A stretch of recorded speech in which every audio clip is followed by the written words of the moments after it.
Hello my dear friends and my dear student, आप सभी का अपने क्लासेस भास्कर सिंह जियोग्राफी में स्वागत है।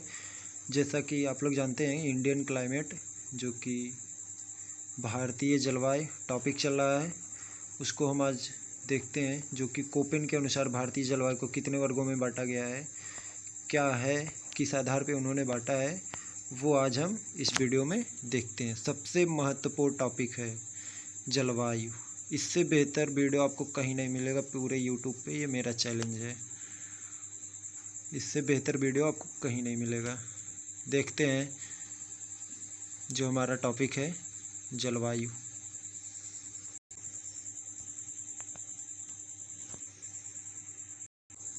जो हमारा पहला टॉपिक है वह है जेट स्ट्रीम तथा भारतीय मानसून।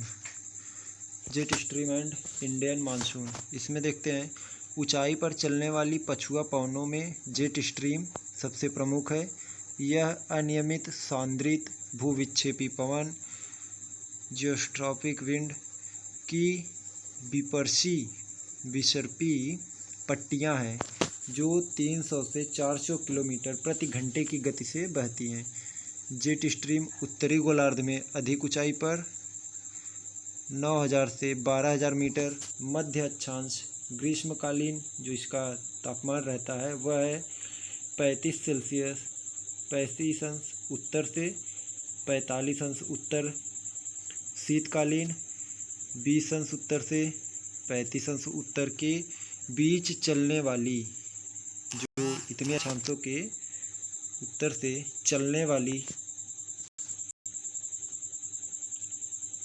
वाली पछुआ पवनें हैं।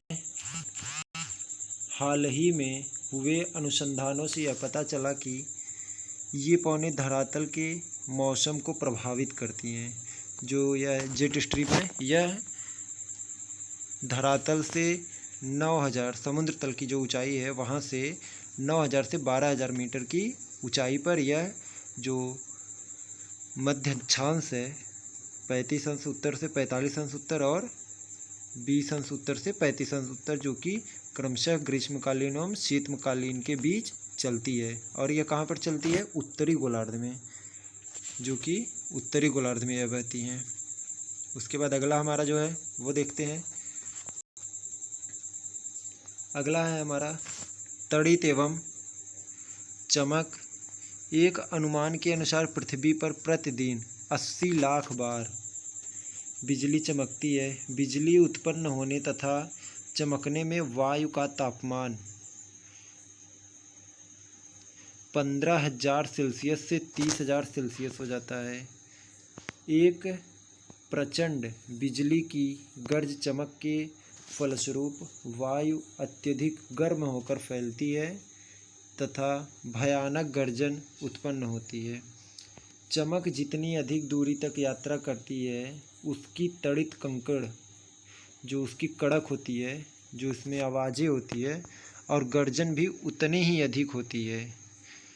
यदि बिजली की चमक जो लाइटिंग है बहुत दूरी पर हो रही हो और गर्जन सुनाई न दे, तो इस प्रकार की बिजली चमक को उष्ण चमक कहते हैं। कौन सी चमक कहते हैं? उष्ण चमक। उसके बाद हम देखते हैं ओलावृष्टि का हेल। यहाँ पे देख सकते हैं, जो हमारा मोस्ट इम्पॉर्टेंट है उसी को हमने हाईलाइट करके रखा हुआ है कि कौन सी टॉपिक है, जिससे कि आप बेहतर एक नोट्स बेहतर बना सकें। ओलावृष्टि क्या है? ओलावृष्टि एक प्रकार की वर्षा है। यदि बादलों में वर्षा की बूंदों का ताप हिमांक बिंदु से नीचा हो जाए और वर्षा की बूंदें पवन की जो वर्षा की बूंदें हैं वो पवन के द्वारा लंबवत नीचे गति कर रही हैं, तो ओलों की उत्पत्ति हो जाती है, जो अपने भार एवं गुरुत्वाकर्षण के कारण वह धरती पर गिरने लगता है। ओलावृष्टि आमतौर पर पहाड़ी एवं पर्वतीय क्षेत्रों में होती है, परंतु शीत ऋतु में ओलावृष्टि मैदानी भागों में भी रिकॉर्ड की जाती है। ओलावृष्टि के कारण फसलों, बागों, फूलों एवं सब्जियों को भारी हानि होती है। जैसे कि जो ओलावृष्टि है वो बर्फ़ ही है, जो बर्फ़ गिरता है उससे क्या होता है, फसलें जो होती है वो खराब होने लगती हैं। उसके बाद है टार्नेडो। टार्नेडो उष्णकटिबंधीय चक्रवात का एक विकराल रूप माना जाता है। यदि किसी छोटे क्षेत्र में वायु भार अत्यधिक कम हो जाए तो टार्नेडो की उत्पत्ति की संभावना होती है। टार्नेडो में प्रायः गर्ज चमक होती रहती है। टार्नेडो की उत्पत्ति के लिए निम्नलिखित भौगोलिक एवं मौसमी परिस्थितियों की आवश्यकता होती है। जब टार्नेडो उत्पन्न होता है तो उसकी कौन कौन सी जो उसमें आवश्यकता होती है परिस्थितियों की, वो कौन कौन सी है यहाँ पे दिखाते हैं। पहला जो है, यहाँ पे आप देख लीजिए, पहला जो है किसी बड़ी विस्तृत वायुराशि का तापमान काफ़ी ऊंचा तथा धरातल पर आर्द्र वायु फैली हुई हो।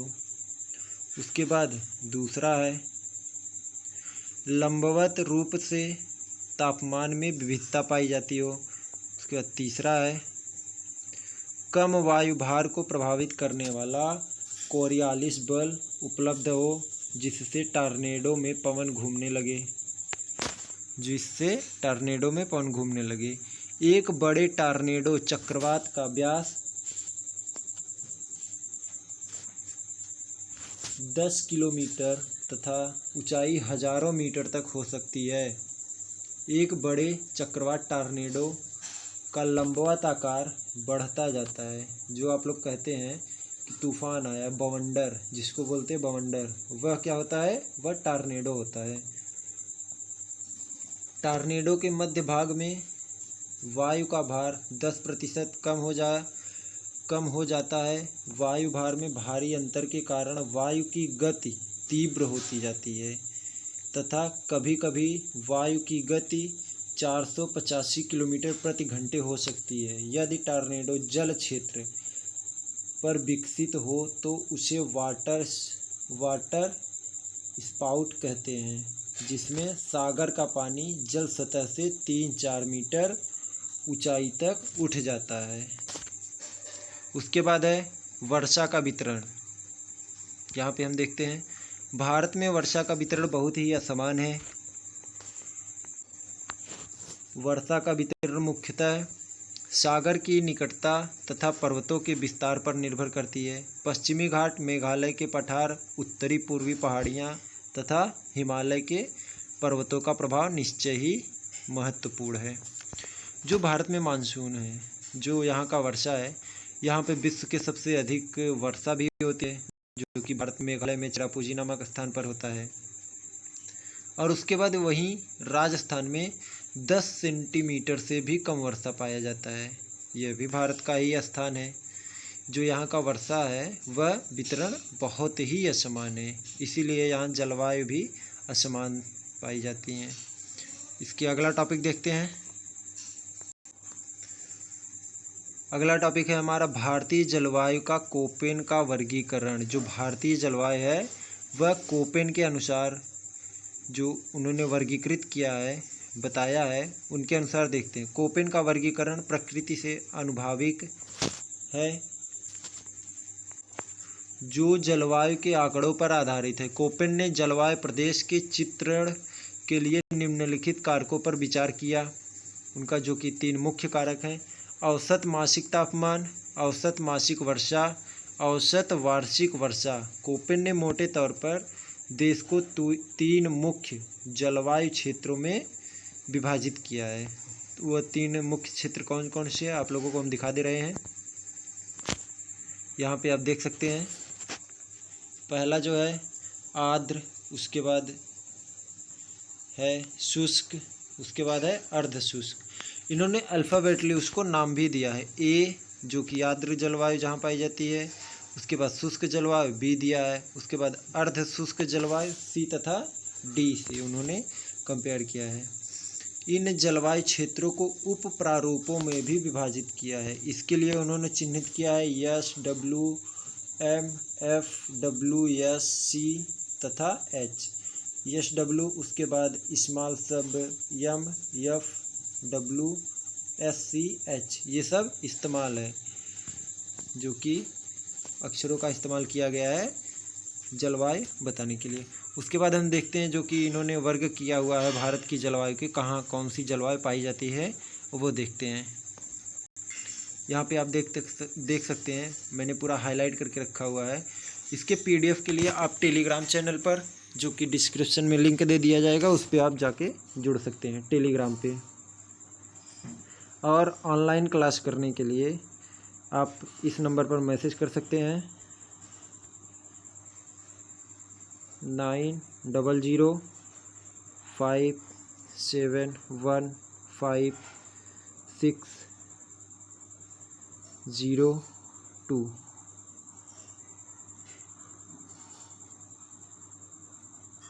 आप इस पे लाइव क्लास कर सकते हैं और इसको अधिक से अधिक शेयर कीजिए, जिससे कि यह लाइव क्लास चलना स्टार्ट हो जाए।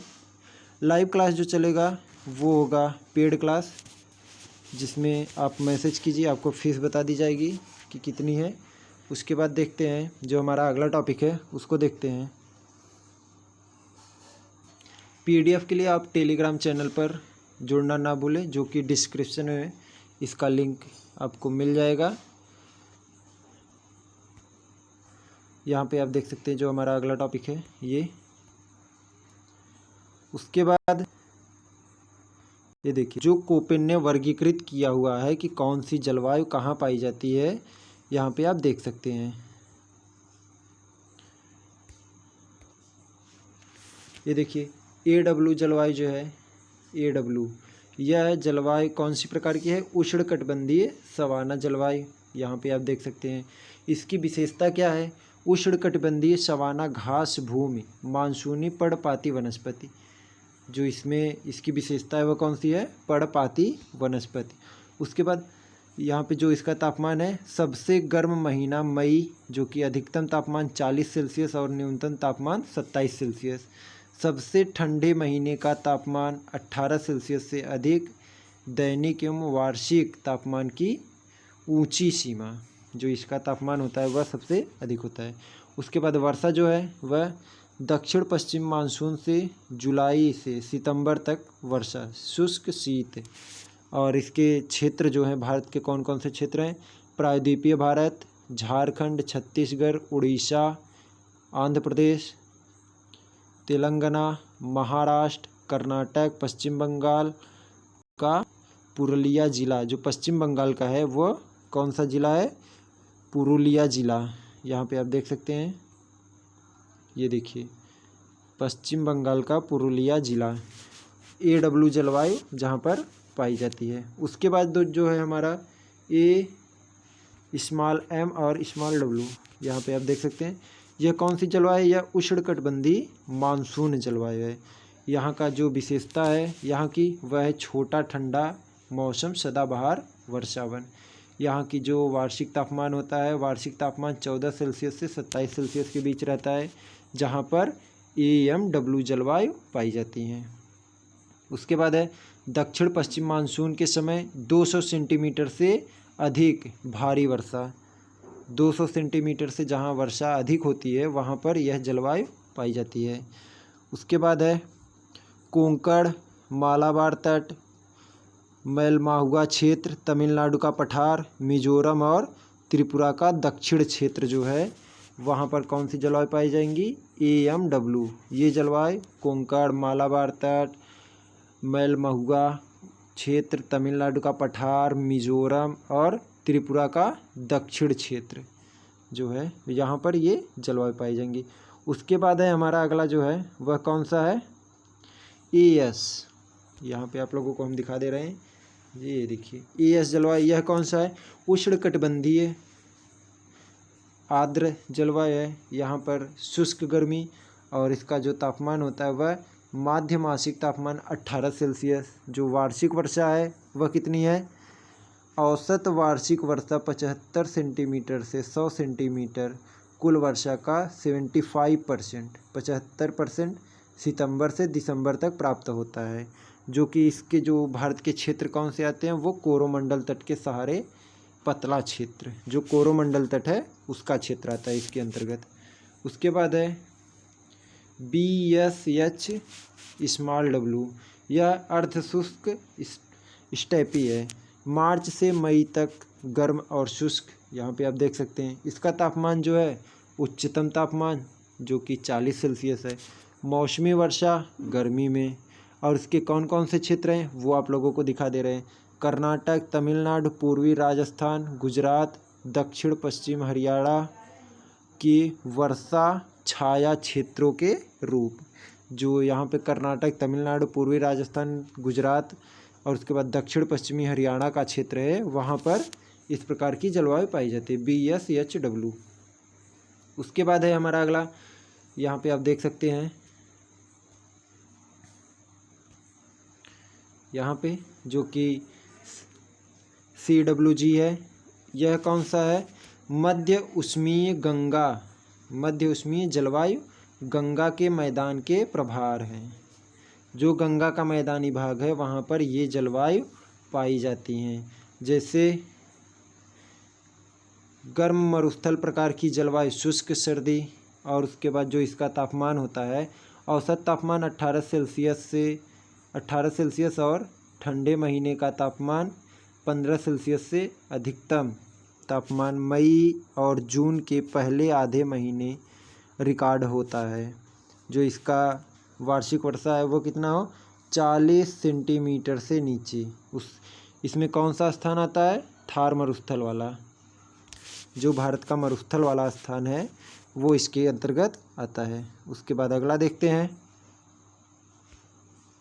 जो हमारा अगला है आप देख सकते हैं यहाँ पे DFC।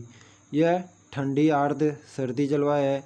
यहाँ पे जो छोटी नम गर्मी और नम सर्दी होती है, और यहाँ की जो वार्षिक वर्षा है, तापमान है, वार्षिक वर्षा है 200 सेंटीमीटर से अधिक, और इसका जो तापमान है, सर्दियों का तापमान लगभग 10 सेल्सियस से और गर्मी का तापमान 3 सेल्सियस से 35 सेल्सियस तक रहता है। इसमें कौन से राज्य आएंगे, भारत का कौन सा क्षेत्र आएगा वो आप लोगों को दिखा दे रहे हैं। सिक्किम, अरुणाचल प्रदेश, असम, त्रिपुरा और मिजोरम का जो क्षेत्र है वो इसके अंतर्गत आएगा। किसके अंतर्गत? DFC, जो यहाँ पे आपका जलवायु है DFC वो इसके अंतर्गत आएगा। उसके बाद जो हमारा है वो हम देख लेते हैं, जो हमारा है वो हम देखते हैं E। यह कौन सी जलवायु है? E, जो कि ध्रुवीय, मतलब कि अधिक ठंडा। यहाँ का जो वर्ष के अधिकांश भाग में क्षेत्र बर्फ से ढका रहता है। जो यहाँ का क्षेत्र है वह किससे ढका रहता है? बर्फ से ढका रहता है। उसके बाद जो इसका तापमान है वो हम देखते हैं। सबसे गर्म महीने का तापमान 100, सबसे गर्म महीने का तापमान जो है वह 100। उसके बाद है हिमालय में प्रत्येक 100 मीटर की ऊंचाई पर तापमान 0 सेल्सियस से 60 सेल्सियस तक गिर जाता है। जो यहाँ का तापमान है वह कितना है? 0 सेल्सियस से 60 सेल्सियस तक गिर जाता है। उसके बाद जो यहाँ पे वर्षा है, पर्वतों के किनारों पर कम वर्षा और खुले ढालों पर भारी वर्षा। इसमें कौन सा क्षेत्र आता है वो हम लोगों को दिखा दे रहे हैं।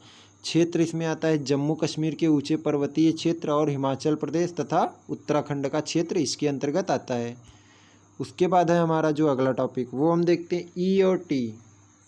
यहाँ पे आप देख लीजिए E और T जो है हमारा, ये देखिए E और T। यहाँ पे टुंड्राई वाले क्षेत्र आते हैं।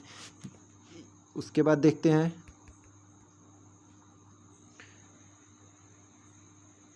उसके बाद जो है हमारा ध्रुवीय बर्फीली टोपियाँ, मिट्टी, सैकड़ों मीटर गहरी वनस्पतियाँ जमी होती हैं, जिसमें कई बार लीकेन बोना पेड़। उसके बाद और देखते हैं लीकेन बोना पेड़, और यहाँ पे आप देख लीजिए पूरा ये वाला लीकेन बोना पेड़। उसके बाद क्या है? लिखरी लकड़ी की झाड़ियाँ होती हैं। और उसके बाद जो यहाँ की वार्षिक वर्षा होती है वो क्या है? पर्वतों के किनारों पर कम वर्षा और खुले ढालों पर भारी वर्षा।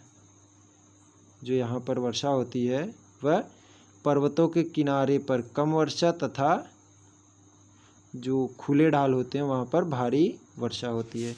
इसमें क्षेत्र कौन कौन से आते हैं यहाँ पे आप देख लीजिए। इसमें क्षेत्र कौन कौन से आते हैं। क्षेत्र आता है लद्दाख, कश्मीर, हिमाचल प्रदेश, उत्तराखंड के अधिक ऊंचाई वाले भाग जो हैं, ऊंचाई वाले भाग वो आते हैं। उसके बाद है हमारा उष्णकटिबंधीय भारत, जो कि यहाँ पे हम आप लोगों के लिए वीडियो लेके आए हैं। बहुत ही मोस्ट इम्पॉर्टेंट टॉपिक है जलवायु। इससे बेहतर वीडियो आपको कहीं नहीं मिलेगा पूरे यूट्यूब पे। इसीलिए इस वीडियो का जो कि PDF लेने के लिए आप लोग मेरे टेलीग्राम चैनल पर जुड़ जाइए, जो कि डिस्क्रिप्शन में आप लोगों को लिंक मिल जाएगा। जो हमारा अगला टॉपिक है वो हम देखते हैं। अगला टॉपिक है हमारा उष्णकटिबंधीय भारत, ट्रॉपिकल इंडिया। यहाँ पे आप देख सकते हैं जो हमारा पहला टॉपिक है वह है अत्यधिक भारी वर्षा का क्षेत्र। यह जलवायु असम, मेघालय, नागालैंड, मणिपुर, त्रिपुरा और मिजोरम में पाई जाती है, जहाँ पर अधिक वर्षा होती है। इन क्षेत्रों में औसत वर्षा, जो इनका वार्षिक औसत होता है वर्षा का, वो कितना है 250 सेंटीमीटर से अधिक होती है। विश्व में सबसे अधिक वर्षा इस क्षेत्र में मासिनराम तथा चेरापूंजी में दर्ज की जाती है, जो कि औसत वार्षिक वर्षा का 90% दक्षिण पश्चिम मानसून के मौसम के दौरान दर्ज किया जाता है। पहाड़ी और पर्वतीय स्थलाकृतियों के कारण जनवरी तथा जुलाई के औसत मासिक तापमान में भिन्नता देखी जाती है। जो यहाँ का औसत मासिक तापमान होता है वो किस महीने में देखा जाता है, जनवरी से जुलाई के बीच में। उसके बाद जो हमारा अगला टॉपिक है दूसरा, वो हम देख लेते हैं। दूसरा हमारा टॉपिक है, ये देखिए आप, भारी वर्षा का क्षेत्र। यह जलवायु पश्चिम बंगाल, उड़ीसा, झारखंड और आंध्र प्रदेश के पूर्वी भाग में पाई जाती है। इस क्षेत्र में वार्षिक वर्षा जो औसत होता है वह 100 से 200 सेंटीमीटर के बीच होती है। पूर्व से पश्चिम की ओर वर्षा की सामान्य रूप से कमी आती जाती है। जो अगर यह पूर्व से पश्चिम की ओर जा रही है तो यहाँ पे जो वार्षिक वर्षा होती है वह कमी आएगी धीरे धीरे। जनवरी और औसत तापमान 15 सेंटीग्रेड से अधिक होता है। वहीं जून तथा जुलाई के महीने में लगभग 30 सेंटीग्रेड तक तापमान दर्ज किया जाता है। जो यहाँ पे जनवरी में इसका तापमान होता है वह कितना होता है 15 सेंटीग्रेड, और वहीं जून और जुलाई के महीने में इसका जो होता है सीधा 2 गुना हो जाता है, जो कि 30 सेंटीग्रेड देखा जा चुका है। उसके बाद है हमारा तीसरा अगला, जो कि सामान्य या मध्यम वर्षा वाला क्षेत्र। सामान्य या मध्यम वर्षा वाला क्षेत्र, ये वाला टॉपिक यहाँ पे आप देख सकते हैं। यह जलवायु क्षेत्र पश्चिमी घाट के पूर्व में स्थित है तथा इसमें गुजरात, दक्षिण पश्चिम, मध्य प्रदेश, महाराष्ट्र, कर्नाटक, तेलंगाना तथा आंध्र प्रदेश के अधिकांश भाग शामिल हैं। चूँकि यह पश्चिमी घाट की वृष्टि छाया क्षेत्र में स्थित है, इसीलिए यह क्षेत्र कम वर्षा प्राप्त करता है, लगभग 75 सेंटीमीटर करता है। जनवरी तथा जुलाई के महीने में जो इसका औसत तापमान है वह क्रमशः कितना है 18 सेल्सियस तथा 32 सेल्सियस।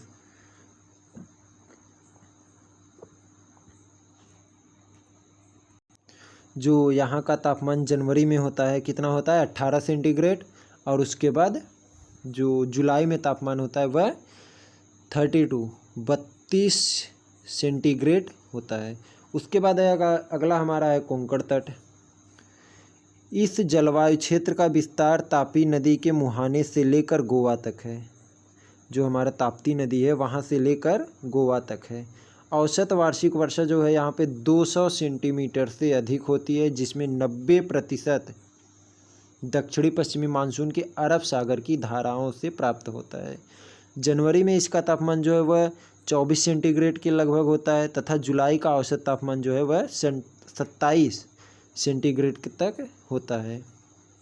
और यहाँ का जो वार्षिक वर्षा तापांतर है वह 3 सेंटीग्रेड से 6 सेंटीग्रेड के बीच होता है, जो तट तथा विषुवत रेखा के तट और विषुवत रेखा से दूरी पर निर्भर करता है। सामान्य रूप से वार्षिक तापांतर दक्षिण से उत्तर की ओर बढ़ता है। अगर हम दक्षिण से उत्तर की ओर जाएंगे तो इसका जो वार्षिक तापांतर होगा वह बढ़ता चला जाएगा। उसके बाद है अगला हमारा मालाबार क्षेत्र, ये वाला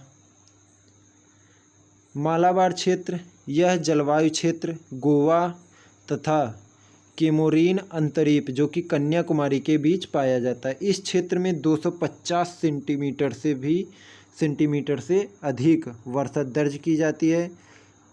और जो इसका औसत वार्षिक वर्षा का है, मतलब साल भर का तापमान लगभग 27 सेंटीग्रेड होता है। कोच्चि जो कि इस क्षेत्र का सबसे मुख्य उदाहरण है, जलवायु क्षेत्र का उदाहरण है। उसके बाद अगला है हमारा तमिलनाडु। यहाँ पे आप देख सकते हैं जो हमारा अगला टॉपिक है वह कौन सा है, तमिलनाडु। ये वाला तमिलनाडु, यहाँ पे आप देख लीजिए। इस जलवायु क्षेत्र में तमिलनाडु के अधिकांश भाग तथा कोरोमंडल तट शामिल है। इस क्षेत्र में औसत वार्षिक वर्षा 100 सेंटीमीटर से 150 सेंटीमीटर के बीच होती है। ज़्यादातर वर्षा अपसरण मानसून के जो मौसम होता है अक्टूबर से दिसंबर के दौरान दर्ज की जाती है। यहाँ पे आप देख सकते हैं अक्टूबर से दिसंबर के दौरान दर्ज की जाती है। जनवरी में औसत तापमान लगभग 24 सेंटीग्रेड होता है तथा जुलाई के माह में जो यहाँ का तापमान होता है वह कितना होता है, लगभग 30 सेंटीग्रेड, जो कि 30 सेंटीग्रेड होता है। और वीडियो अच्छा लगे तो लाइक और सब्सक्राइब ज़रूर करिएगा। और हमारे टेलीग्राम चैनल पर जुड़ने के लिए नीचे लिंक दिया गया है। और उसके बाद लाइव क्लास ज्वाइन करने के लिए आपको नंबर यहाँ पे दिखाई दे रहा है, इस नंबर पर आप मैसेज कर सकते हैं, जो कि इसकी फ़ीस आपको बताई जाएगी।